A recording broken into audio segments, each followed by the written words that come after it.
Next guy's heading into between the lines. Uh, between the lines, big story. We're batting lead off. Staying with football, Josh Gordon returns 3 years away from football. 4 catches, 85 yards. His quote that he gave after the game was, "I feel free when I'm out there." Here's a guy. Yeah, here's a guy who has struggled with drugs. He struggled with addiction. He at one point in time he was like, "Hey, I'm just being a guy," and now he's in recent time come out and been like, "Hey, I was drunk before games, during games. I was showing up on all sorts of things, like easily. I had a problem, and I was in bad shape." What do you feel him coming out, putting up numbers like that, not playing football professionally for 3 years?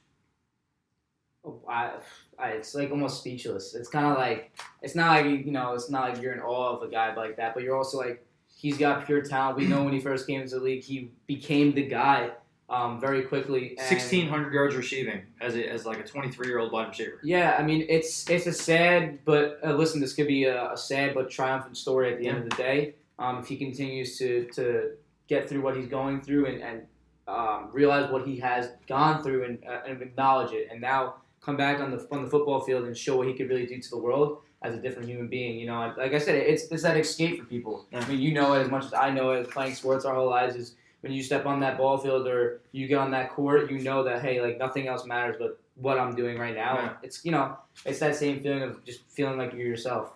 It reminds me of Josh Hamilton. Very much. Very similar. So, Josh Hamilton, first overall pick, superstar talent. He was the Bryce Harper before Bryce Harper was there. Gets drug addictions, everything else, is out of baseball for a while, having problems, comes back multiple time, all-star, hitting home runs and home run derbies, doing great. Yankee Stadium too. Oh my God! And he had a great return, but then he also had some fall-offs. Do you remember when he threw the ball into the stands and the guy fell over into the Texas Rangers and died? It's just like the guy had a lot of tough luck. Yeah. And this is a similar situation where Josh Gordon has this immense natural talent, and as did Josh Hamilton, and they can take all this time off, still come back, be better than everybody else. Yeah, there's guys out there that I remember playing when I was younger, and they would just pick up a bat and like they wouldn't swing the whole winter, and they come out in the spring and just start hitting like 500. You're like, dude, you didn't do anything. And for me, I was the kind of guy, if I didn't start swinging for a month, I looked like I would never play the sport in my entire life. If I went out and shot a basketball right now, I'd look like I had never picked up a basketball. That's just the kind of person I am. So everyone's different, but again, that shows that there's these true talents out there that it's God-given talent. And it's awesome to see Josh Gordon make it back. It's awesome to see. I hope that he sticks with whatever program he's gotten that's allowed him to return. Of course. I also, looking at it from that perspective, very interesting for the Browns now. You got Corey Coleman. You have Josh Gordon. Both players are good wide receivers. Josh Gordon, I saw something today. If there had been more accurate passes, Josh Gordon would have had almost 200 yards receiving. He had balls completely miss him when he was wide open in the game. That team all of a sudden has an offense of weapons that maybe they're going to get a guy like Baker Mayfield in the draft. I hope the Browns figure it out. I'm tired of this.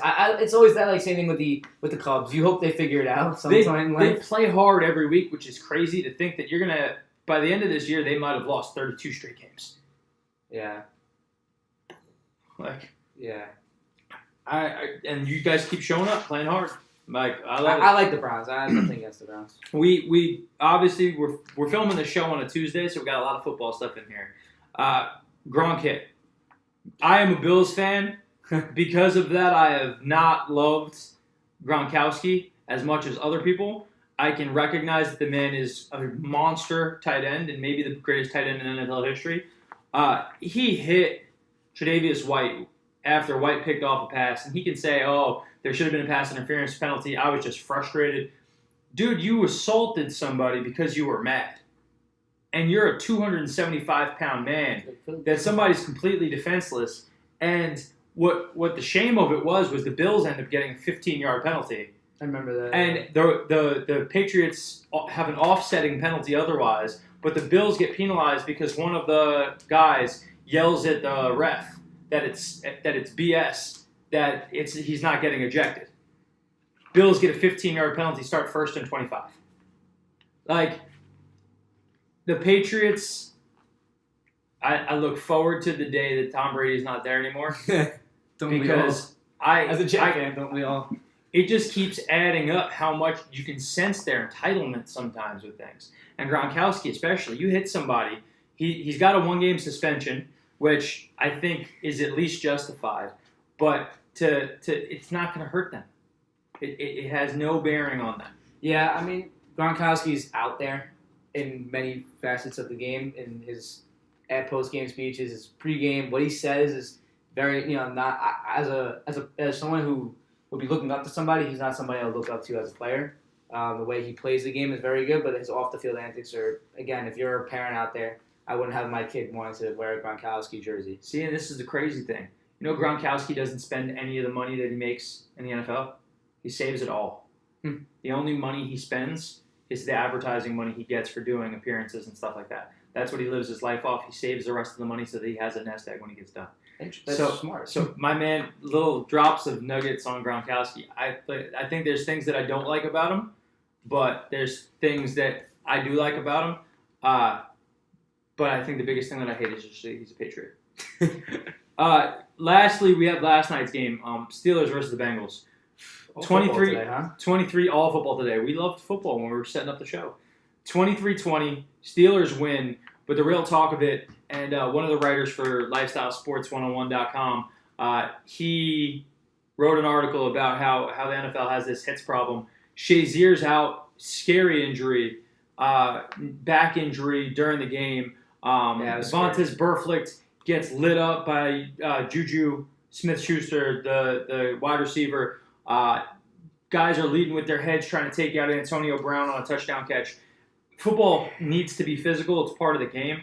But that rivalry has gotten to the point that it's scary what happens every time they play. Well, the thing is that I think from a TV standpoint is that you don't sometimes see really, like you said, Gronk, how big he is. These guys are physical specimens.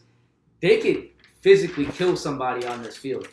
If you do something in the wrong way, and you put your head out there, I mean, you saw he was like he put his hand behind his back, arm was spazzing out. That's as looking at that, you're fearing for his life at that point.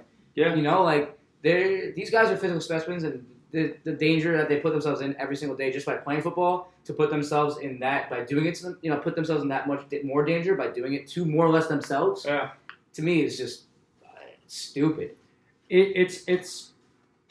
It's a hard thing because you start to realize, like, I was a football guy, and you realize that if you put your helmet on somebody else's helmet, you have a greater chance of dislodging the ball. And coaches teach cause a fumble, hit for fumbles, like lead with your go to the ball side with your head, and you're taught to try to jar the ball loose. And guys start saying, hey, if I go up top, I'm going to jar the ball loose. And it was 25 years of a guy learning how to do it, thinking that that's the best way to do it. It's hard to all of a sudden legislate it out. You're seeing guys be more cautious of it. I like that they have penalties that lead with it. I think that sometimes they throw a penalty out there where a guy leads with his shoulder, but his helmet clicks, and they're calling it a helmet lead, and you have to be able to decipher. But it's hard in real time to decipher what was a hit where a guy was leading with his shoulder. It's that quick. Because guys are huge. Like, you look at Gronkowski, he would have been an offensive tackle 30 years ago. And he would have been one of the biggest tackles in the game. And now he's a tight end running around catching passes, jumping 40 inches in the air and snagging balls. The guy's a freaking monster. Yeah. How do you have the refs be able to do that in real time? Shazier is that new age linebacker who's super fast, but he's small, and he's taking these collisions and he's doing this stuff. And Shazier's had injury problems coming forward. I think that the hits in the game are scarier now because we know what they can do. Where in the past we knew guys got hurt, but maybe they just fell off and we never heard about them again. But now when your favorite everyday player is crushed, a whole different story. Yeah.